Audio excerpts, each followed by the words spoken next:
વિકસિત ભારત સંકલ્પ યાત્રા તિલકવાડા તાલુકાના વઘેલી ગામે આવી પહોંચતા તેનું સ્વાગત કરવામાં આવ્યું હતું। તિલકવાડા તાલુકાના વઘેલી ગામે નાંદોદના ધારાસભ્ય શ્રીમતી ડોક્ટર દર્શનાબેન દેશમુખની અધ્યક્ષતામાં વિકસિત ભારત સંકલ્પ યાત્રા કાર્યક્રમ યોજાયો હતો।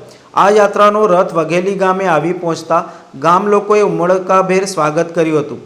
કાર્યક્રમમાં સરકારની યોજનાકીય ફિલ્મ નિહાળી વિકસિત ભારત નિર્માણના સંકલ્પ અંગે સૌએ સામૂહિક શપથ લીધા હતા। વઘેલી ગામની પ્રાથમિક શાળાના બાળકોએ ધરતી કરે પુકાર અંતર્ગત પ્રાકૃતિક ખેતીને અપનાવવા અને ધરતીને વિવિધ રસાયણોથી થતા નુકસાનને દૂર કરવા અંગે નુક્કડ નાટક થકી પ્રેરક સંદેશો આપ્યો હતો અને સુંદર સ્વાગત ગીત રજૂ કર્યા હતા।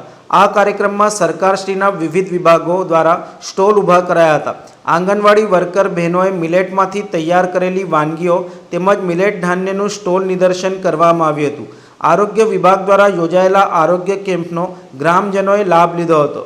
15મી નવેમ્બર 2023થી વિકસિત ભારત સંકલ્પ યાત્રાનું પ્રસ્થાન આદરણીય વડાપ્રધાન નરેન્દ્રભાઈ મોદીએ કરાવ્યું અને આજે નર્મદા જિલ્લામાં 145 જેટલી ગ્રામ પંચાયતો નાંદોદ વિધાનસભાની છે કે જેમાંથી તિલકવાડા તાલુકાની આજે અમે સમાપનના આરે પહોંચી ગયા છે અને 3 થી 4 પંચાયતમાં હમણાં છેલ્લા 2-3 દિવસમાં કાર્યક્રમ પૂર્ણ થવા જઈ રહ્યો છે। ત્યારે ગામ લોકોનો અતિ ઉત્સાહ જોવા મળ્યો છે અને ઉત્સાહથી પ્રેરિત થઈને એ લોકો પણ આ વિકસિત ભારત સંકલ્પ યાત્રામાં સહભાગી થયા છે અને સર્વે જનપ્રતિનિધિઓ, ચૂંટાયેલા પદાધિકારીશ્રીઓ અને કાર્યકર્તાઓ અને જિલ્લાનું વહીવટીતંત્ર સર્વેએ આ લોકોની સમક્ષ આ યોજનાઓના માધ્યમ થકી લોકોને વંચિતોને આ યોજનાઓનો લાભ મળી રહે અને કોઈપણ વ્યક્તિ આ યોજનાના લાભ લીધા વગર રહી ન જાય એ માટેનું જે આયોજન થઈ રહ્યું છે એ પ્રમાણે ખૂબ જ સુંદર આયોજન હતું અને સર્વે લોકો પણ ખૂબ જ ઉત્સાહિત થઈને જ્યારે આ યાત્રામાં ભાગ લેવા માટે આવી રહ્યા હતા ત્યારે